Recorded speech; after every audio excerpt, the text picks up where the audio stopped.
ఆంధ్రప్రదేశ్ ఎన్నికల్లో one of the అంటే చాలా ఇంట్రెస్టింగ్ కాన్స్టిట్యున్సీస్ అంటే పిఠాపురం అని ఖచ్చితంగా చెప్పుకోవచ్చు. అటు పవన్ కళ్యాణ్ గారు పోటీ చేస్తున్నారు, వంగ గీత గారు కూడా పోటీ చేస్తారు. అయితే వంగ గీత గారికి ఇప్పటిదాకా ఓటమి అంటే ఏంటో తెలియదు, గెలుపు అంటే ఏంటో తెలియదు. సో రెండు చాలా కాంబినేషన్స్. సో రెండు తారుమారు అవుతున్నటువంటి పరిస్థితి, ఎందుకంటే పవన్ కళ్యాణ్ గారు చాలా ఆధిక్యంలో ఉన్నారు కాబట్టి. సో దీన్ని ఎలా చూడొచ్చు సార్? సార్ మీరు మంచి ప్రశ్న వేశారమ్మా. లాస్ట్ పవన్ కళ్యాణ్ గారి మీద వీడియో చేసినప్పుడు కూడా ఇదే మాట అన్నా నేను. మనము అక్కడ పవన్ కళ్యాణ్ గారు ఓడిపోయారు 2 times, అసలు డిపాజిట్లు కూడా కోల్పోయిన, అయినా సరే అతను నిలబడి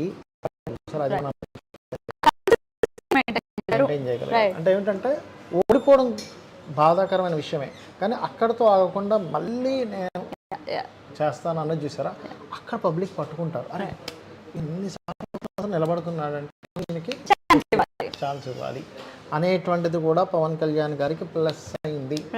ఇంకోటి ఏంటంటే సంకల్ప బలం అంటాను, సంకల్ప బలం ప్లస్ అయింది. ఆయన జన్మజాతకంలో రవి 10th హౌస్లో ఉన్నాడు, సింహరాశిలో.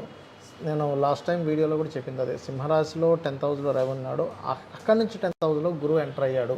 సో ఖచ్చితంగా అతనికి 100% పెరుగుతుంది, ఒక మంచి దీంట్లోకి వెళ్తారు పవన్ కళ్యాణ్ గారు ఈసారి అని చెప్పి నేను